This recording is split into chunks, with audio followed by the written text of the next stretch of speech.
I had just returned home on leave from a classified government post when an unexpected invitation arrived, delivered not by accident, but by my husband's secretary. Curious, I opened the envelope, one glance, and my entire body froze. Bethany was getting married, and the man she was marrying was my husband. I immediately grabbed my phone and called Justin Anderson, demanding an explanation, but before I could say much, he unleashed a storm of insults. "Sarah," he snapped coldly, "you are nothing more than a housemaid our family took in. What gives you the right to question me?" I let out a slow breath, then replied calmly, my voice steady and cold, "Are you absolutely sure your family no longer needs me?" He scoffed, "Now you are trying to threaten me. You are nothing but a pretty face." Then he threw the truth at me like a hammer. "Let me be clear. Bethany and I already have a child together. I am going through with this wedding, whether you like it or not." He ranted on, furious and unfiltered. I turned the phone's volume down and waited patiently until his anger had burned itself out. Then, when the line was quiet, I spoke softly, "If you have truly made up your mind, then go ahead, I will not stop you." But I paused, and shifted my tone. "Just remember one thing, you and I are still legally married. What you are doing falls under adultery. If there are consequences later on, they are yours to bear." My words only seemed to provoke him further. "Sarah," he sneered, "you think you have the right to lecture me about relationships? We have been married for years, and you can count on both hands how many times we have seen each other. Who knows if you've got some pretty boy on the side too?" I clenched the phone tighter, trying to keep my fury in check.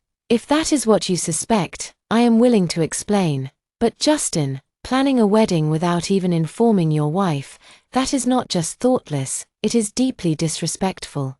He exploded again. "Respect? You think you deserve respect? You've lived off our family for 3 years, eating our food, sleeping in our home. Why should I respect you? If it weren't for my father forcing me to marry you, I would have had a proper family by now." And then he shouted into the phone, full of scorn, "Enough." I finally snapped, yelling back, "Let us set everything else aside. For now, I want one thing, an explanation for your infidelity." Justin gave a mocking laugh.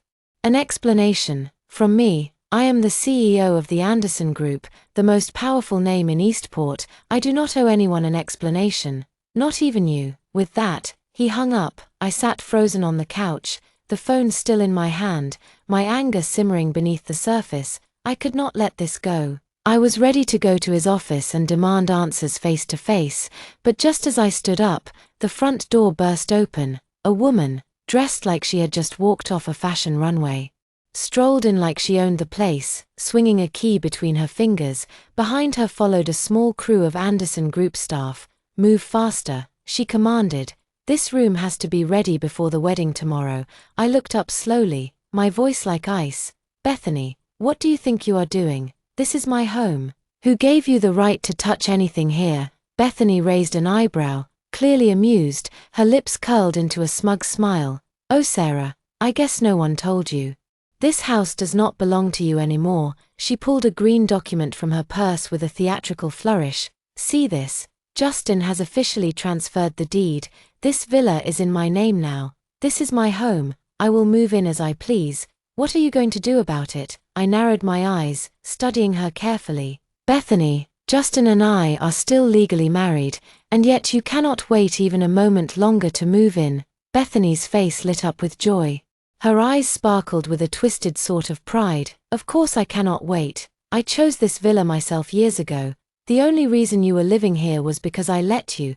Consider it a favor that has now expired." I exhaled softly and gave her a faint, unreadable smile. "You have been watching my husband for quite some time, haven't you?" I asked, my voice calm but piercing. Bethany showed no hint of shame. In fact, she seemed even more pleased with herself. With a smirk, she replied, "Does it even matter whether I have or not? Sarah, what difference would it make to you now?" She leaned forward, her tone sharp and dripping with disdain. "Come on, do you really think someone like you deserves to be with a man like President Justin Anderson?" I waved my hand lightly and met her gaze coldly. "You are right. I do not. The Anderson Corporation is thriving like never before, with business reaching across the country. I am just a nobody. How could someone like me ever be worthy of their heir? Before I could finish, Bethany stormed toward me, her expression twisted in fury. Then why are you still here? Get out. I was thrown out with nothing more than a few changes of clothes, standing outside the home I had lived in for 3 years. I could not help but feel a strange bitterness. No wonder my co-workers used to complain about their relationships, cheating boyfriends, sudden betrayals, heartbreaks. I used to listen with quiet confidence, thinking, that will never happen to me. Now I realized I had been played worse than anyone I knew. Still, to be fair, marrying Justin had never been my decision in the first place. 3 years ago, when the Anderson Corporation was on the verge of collapse, the company's founder came to our home and reminded my father of an old engagement agreement. Out of respect and a sense of duty, I agreed to marry Justin. But on the day we were supposed to get married, Justin backed out of holding a wedding ceremony. He said we could register the marriage but nothing more. After thinking it over, I accepted. After all, love needs time to grow. But 3 years passed, and love never came. Instead, my husband ran off with another woman. The more I thought about it, the harder it was to swallow the humiliation. I flagged down a cab and headed straight for Anderson Corporation's headquarters. From the lobby to the executive floor, people turned to stare. I could hear their whispers, some trying to be discreet, others not bothering at all. Isn't that the Anderson daughter-in-law? What is she doing here? You did not hear. Justin is marrying Bethany, his secretary, tomorrow. She must be here for a breakup settlement. Poor thing. Goes on vacation and comes back to find her husband shacked up with someone else. What a mess. I understood clearly then. To them, I was nothing but a pathetic joke. As I reached Justin's office and tried to push the door open, a staff member stepped in front of me. Mrs. Anderson, I am sorry, but you cannot go in right now. I looked him straight in the eye. I am still legally married to your president. Are you sure you want to stop me? He lowered his gaze, clearly nervous. I apologize, but President Anderson gave specific instructions. He does not wish to see you. I narrowed my eyes at him, then pushed the door open anyway. What I saw inside explained everything. The strange looks, the hushed gossip. Well, it is the middle of the day, and the two of you certainly have a lot of energy, I said dryly, closing the door behind me and taking a seat across from Justin as if nothing were unusual. Justin slowly got up from atop Bethany. Casually brushing himself off, he cast a dismissive glance my way. Sarah, he said with a sigh, we already talked about this over the phone. What more do you want? Before I could reply, Bethany got up from his chair with a wicked grin on her face. Why else would she be here? Obviously, she wants money. Money. I nearly laughed out loud. If I truly wanted money, I could make a single phone call and have a dozen offers in minutes. Then again, I should not be surprised. Bethany had always been eager to climb the ladder. It was clear she had her eye on the Anderson empire all along. I swept a cold, sharp glance over the two of them. I was actually planning to give the Anderson family one last chance, I said calmly. But now, I see there is absolutely no need. The moment those words left my mouth, Justin's face changed. His expression turned dark with fury. You arrogant little thing. Justin snapped. Do you think you are someone important?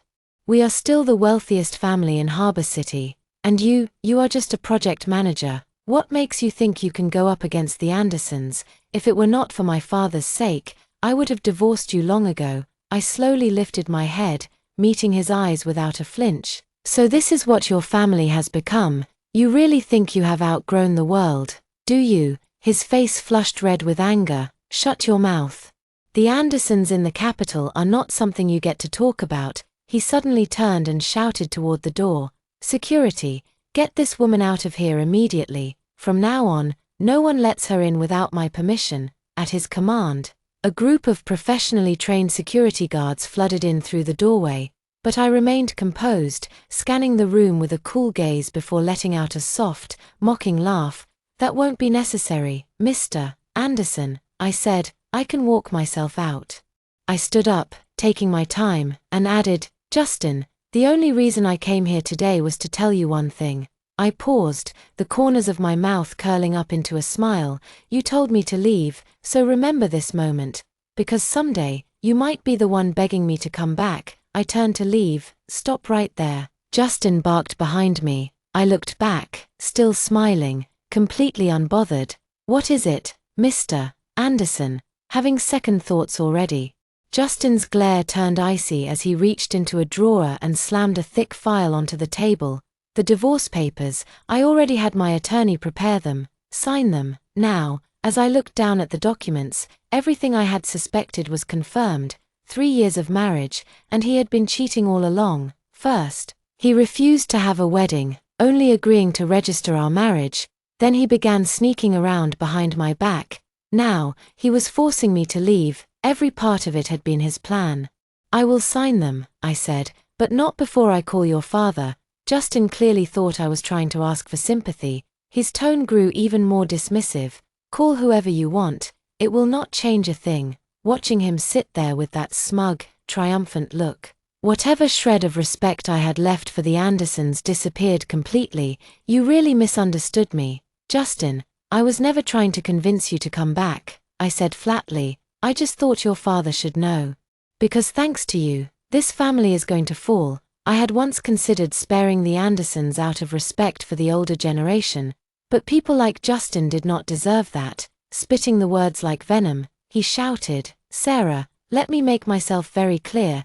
Even if my father were standing right here, I would still divorce you. I raised my hand, cutting him off. That is enough. You said what I needed to hear. Then, in front of everyone, I pulled out my phone and dialed Jason Anderson's number. Hello, Uncle Jason. This is Sarah, he answered with cheerful warmth. Sarah, why didn't you let us know you were back in town? I would have sent Justin to pick you up. I glanced at Justin, then spoke slowly and clearly. There is no need. From today on, your family has nothing to do with me. There was a brief silence on the other end before Jason asked carefully, Sarah, what do you mean by that? Did Justin say something to offend you? Let me apologize on his behalf, please.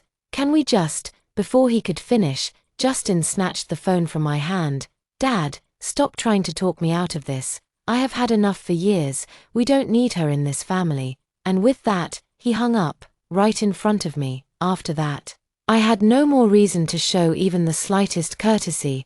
I took the divorce papers from the table and signed my name without the slightest hesitation. Then I passed them back, not even sparing them a second glance. Justin's face twitched ever so slightly as he watched how decisively I acted.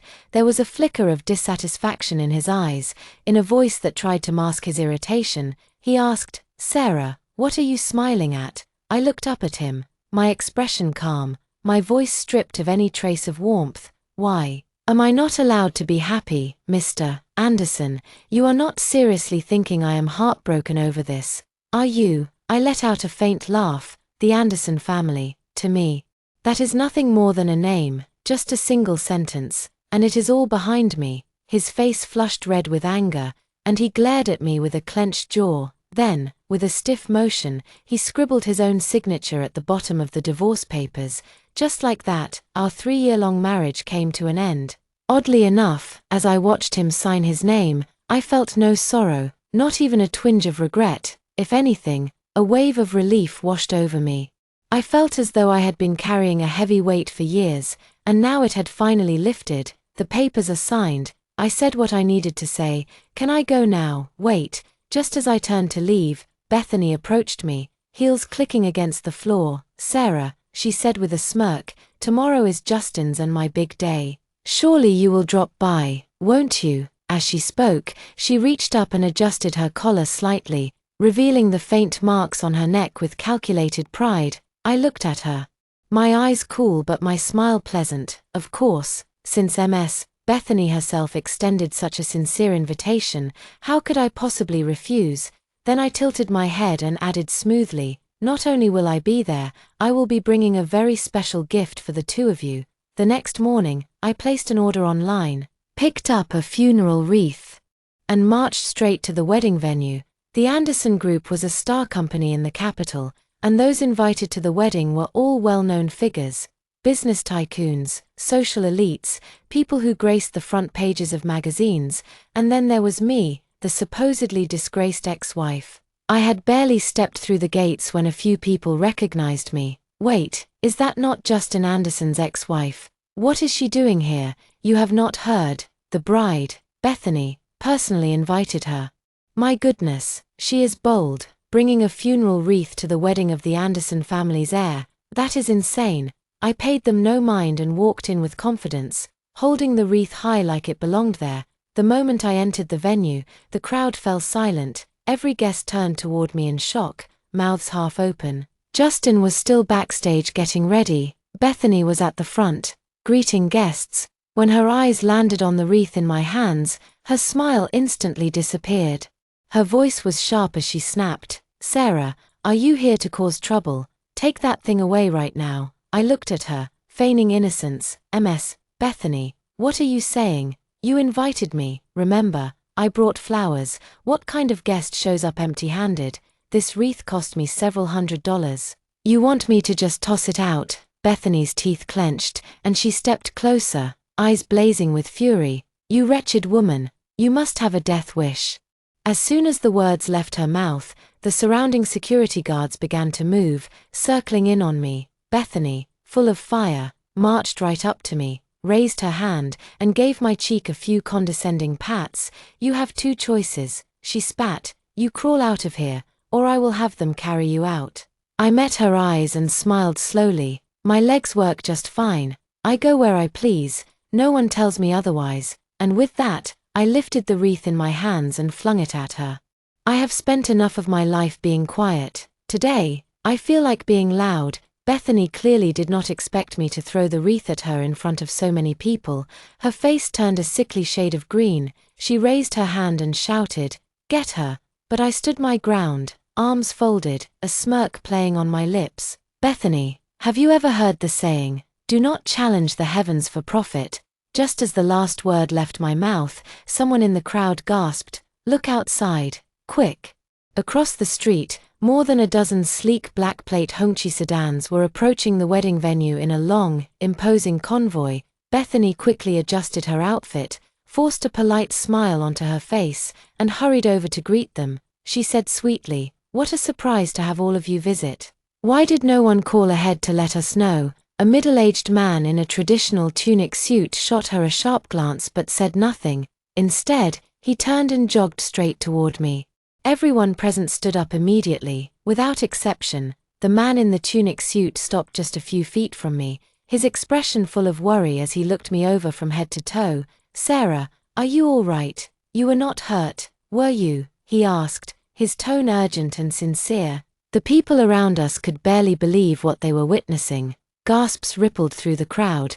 "Did you hear what he just called her?" I think he said, "Sarah, oh my goodness, she doesn't even look 30. And even Ryan treats her with such respect. Could she be?" As the murmurs grew louder, Bethany's face drained of color. I raised my hand gently. "Ryan," I said calmly, "you really did not have to come in person. I am sorry to trouble you." Ryan paused, startled by my words, then quickly lowered his head in a bow. "Not at all. Protecting your safety is our responsibility." "Sarah," after a brief exchange of pleasantries, I turned slightly and pointed to Bethany, who still stood frozen in disbelief. "It was her. She tried to hit me just now. I will leave it to you to handle." Ryan's expression changed instantly. His face darkened and his gaze grew cold as steel. He snapped, "Take her in. Deliver her to Section 76. He paused, then added sharply, "I now have reason to believe she is an infiltrator sent from abroad. No one is allowed to speak with her unless I give permission." The moment he gave the order, a dozen armed officers swept in from the sidelines, each carrying a standard-issue Type 95 rifle. Their disciplined, intimidating presence made the earlier security guards look like toy soldiers. It was not until the cold metal handcuffs clicked around her wrists that Bethany finally understood what was happening. She began pleading loudly, "Ryan, what is the meaning of this? I am going to marry into the Anderson family. You cannot do this to me." Hearing that last line made me laugh out loud, despite all my years of training to remain composed. "Miss Bethany, you really are something," I said, my tone light. "I thought I already told you before, the Andersons, that family you keep boasting about, means very little to me." I let that settle in, then changed my tone slightly. "But do not worry, Your husband will be joining you shortly. Just moments ago, Bethany had been bragging about her future status. Now she was pinned to the ground in handcuffs, her mind likely spinning, wondering how a wedding had turned into such a disaster. With a small nod from me, the officers pressed her to the ground as she struggled and cried out toward the back of the venue. Justin, help me, please, hurry. Perhaps sensing something was wrong, Justin appeared not long after, dressed in his custom-tailored suit, looking every bit the groom. He stepped into view and froze. Clearly shaken by the scene, his eyes darted from Bethany to me. Sarah, what did you do? Let Bethany go right now. I looked at him, almost feeling sorry.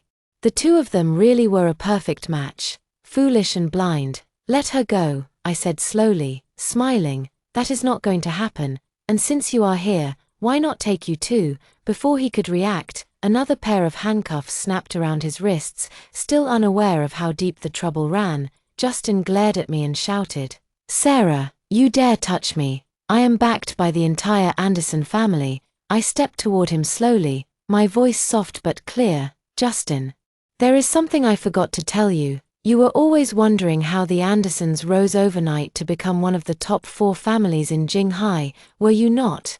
Well, let me end your curiosity. The person behind it all was me. As the minutes ticked by, the number of luxury cars gathering at the hotel entrance kept growing.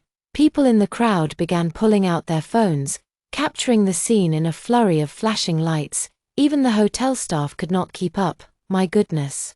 One waiter whispered, eyes wide, who's getting married today? Look at all those cars. Forget the cars. Another replied, any one of those guests could cause a stir across the entire city just by showing up. This wedding must be huge. Look at the lineup. Every big name in the city's here. I ignored the murmurs around me. My eyes were fixed on Justin, who stood frozen in place, his face drained of color. He knew very well that the future of the Anderson family could crumble with just one word from me, one after another. High-profile guests stepped out of their sleek black cars and made their way directly into the wedding hall. Leading the group was none other than Jason Anderson, founder of the Anderson Group and Justin's father. He barely waited for the driver to stop the car before hurrying toward me. Out of breath, he still managed to speak first. Sarah, I am truly sorry for being late. He bent forward respectfully, head lowered in humility. His posture was not just polite, it was deferential. I spoke calmly, Mr. Anderson, there's no need to be so formal. I am no longer part of the Anderson family. Jason's shoulders visibly tensed. He turned his head sharply to glare at his son. You fool, he barked, look what you have done. You cried and begged me to hand over the company, and this is how you repay me. Sarah has done so much for this family. And you, how dare you betray her like this? I, Jason Anderson, no longer recognize you as my son. His words were harsh, disowning his own child in public, but I had seen enough of the corporate world to know such moves well. This was classic damage control, sacrifice the pawn to protect the king.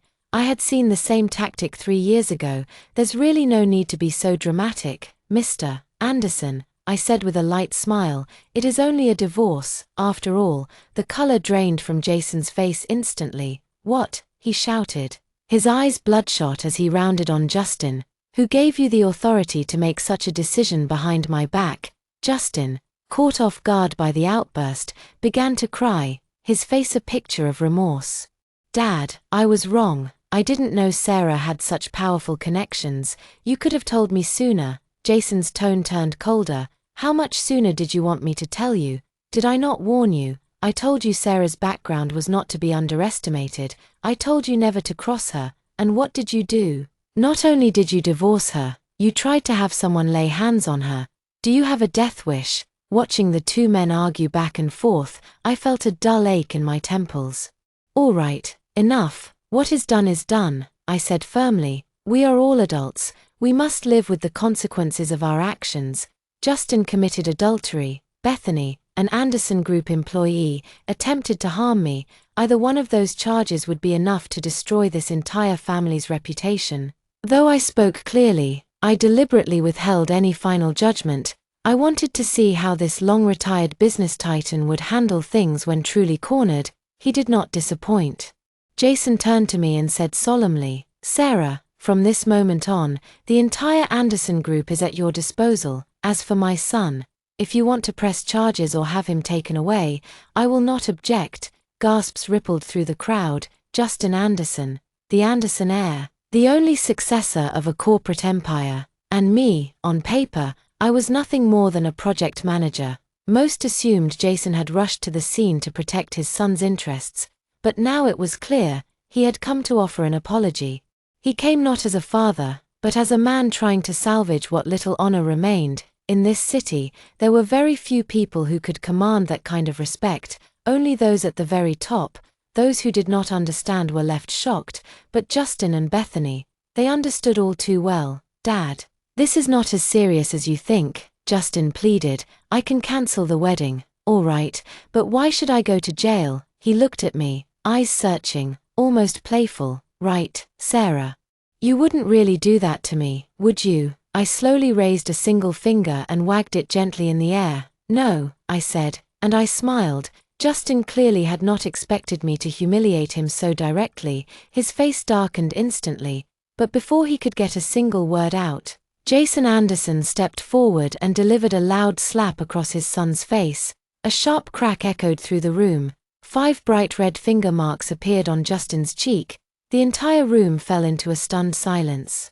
Jason Anderson turned to me solemnly and said, "Sarah, I sincerely apologize for what my son has done to you." Then, raising his right hand, he declared in front of everyone present, "I, Jason Anderson, swear on everything I have, starting today, Justin is no longer my son. Whatever you decide to do with him, I will not interfere." He then cast a chilling glare at Bethany. "As for this woman," he growled, "Miss Sarah, if you would allow me, I would like to handle her myself. I promise you, she will regret ever crossing you for the rest of her life." I understood exactly what he meant, and I nodded in quiet agreement. To be honest, dealing with Bethany myself would have been troublesome. Letting the Anderson family handle it was the best choice, for both efficiency and satisfaction. Seeing my nod, Jason Anderson finally let out a long breath, as if a massive weight had been lifted from his shoulders, but Justin did not share that sense of relief. Still burning from the slap, he exploded in anger. "Dad, what is wrong with you today? I am your son. Even if Sarah has some power, we are still the wealthiest family in Capital City. Why should we be the ones bowing down to her?" He was not alone in his confusion. Murmurs rippled through the crowd. The Andersons were an institution in the city. Some even said they were as wealthy as entire nations. Why would the founder of such a legacy be groveling to a woman not yet 30? Why would he go so far as to offer his own son to the authorities just to appease her? Only I knew the answer, because aside from being Justin's wife, I held another, far more critical identity: lead project director of a top-secret national program. Anything, or anyone, that posed a threat to me had to be eliminated. That was also why Ryan, the most influential figure in Jinghai, had rushed to the wedding in such a panic. He was not here for gossip or drama. He was here to make sure I stayed safe. I looked over at Justin, still dazed, and allowed myself a faint smile. "You want to know why your father apologized to me?" I said. "It is because my identity puts me far beyond the reach of people like you. Not a single tycoon in this city would dare cross me. I do not live in the same world as you or anyone else in this room. Understand?" A gasp rippled through the crowd like a thunderclap. Who is this woman? Really, how can she talk to the Andersons like that? I heard something about her being in charge of some classified project. A project? Could it be that one from 3 years ago, the one that made national headlines? The more they whispered, the more Justin's expression twisted with confusion and disbelief. He turned to his father, his face pale, his voice trembling. "Dad, I am still your only son. You cannot just throw me away like this. Even if Sarah has connections, we are the Andersons. We are the wealthiest in the region. Just give her money, whatever she wants. Why do I have to go to jail?" Justin looked utterly defeated, whining as if he were the victim.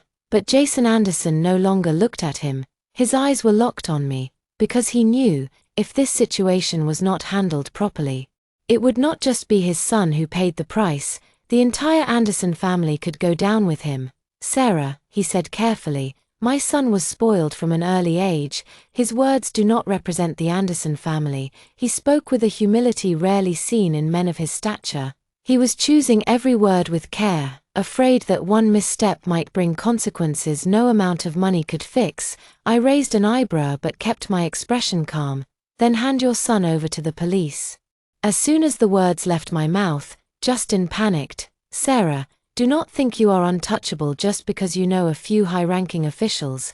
I am the heir to the Anderson family. You cannot do anything to me. But before he could finish his rant, his father's voice cut through the air, deep and final. No problem. We will do exactly as Sarah says. Justin broke down right then and there, tears streaming down his face. Dad, are you out of your mind? I am your son, in his heart. The Anderson family was untouchable, wealthy enough to make any problem disappear with money, no matter how serious, but unfortunately for him, he had crossed paths with me. Jason Anderson, who had been holding back for as long as he could, finally lost his temper. You shut your mouth. Have you not done enough damage already? His voice boomed with fury. Do you even know why I would rather send you to prison than let you continue causing trouble outside? If this had been anyone else, I could have found a way to smooth it over, but you went and offended Sarah. Do you have any idea, if it had not been for her, our entire family would have gone bankrupt years ago? His words struck like thunder. The room fell completely silent. It was no wonder the Andersons had managed to dominate the business scene across Harbor City. Jason Anderson's decisiveness and clarity had played no small part in that. He was willing to sacrifice his own son to protect the legacy of the family.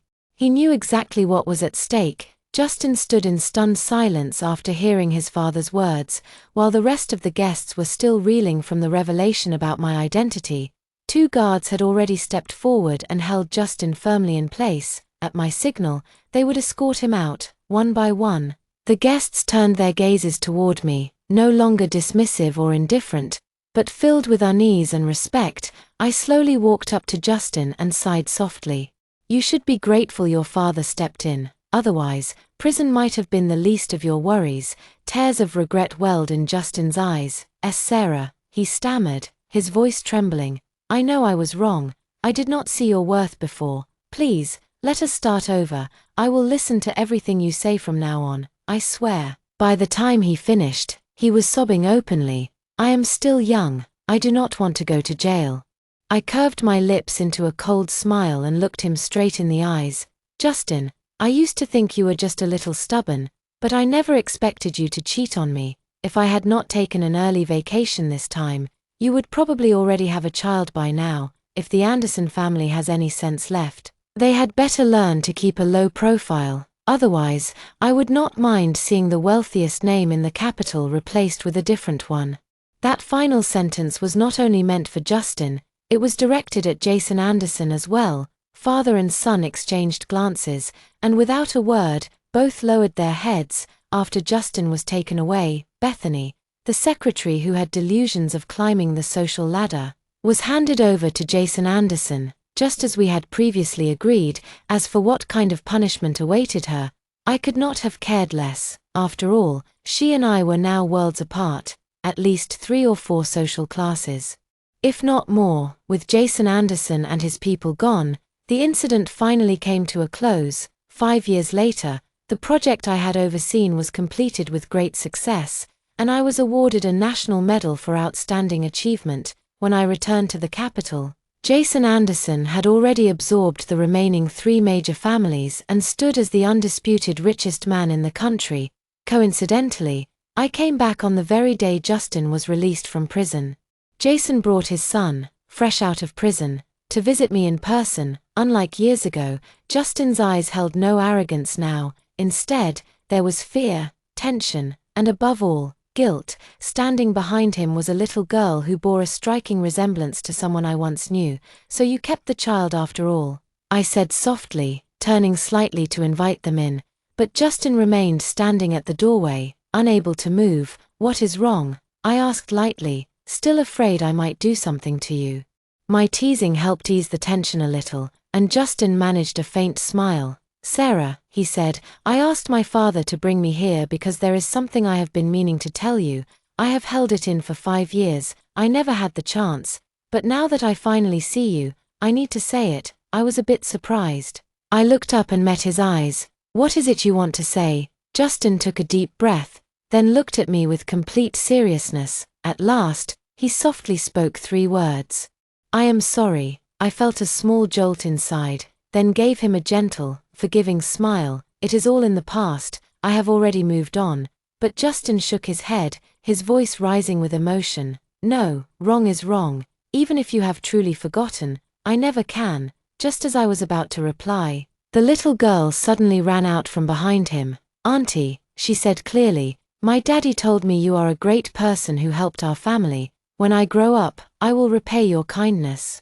I could not help but laugh out loud. Then promise me something. All right, promise you will grow up to be someone useful to this country. Can you do that? The little girl looked at me, then glanced at her father. She nodded with all the strength in her tiny body. You can count on me, Auntie. I will study hard and become someone just like you one day. Thank you for watching today's story. If you enjoyed this video, please give it a thumbs up and share it with your friends. We'd love to hear your thoughts in the comments below, so feel free to share your opinions, and don't forget to subscribe to our channel for more great stories. We'll see you in the next video.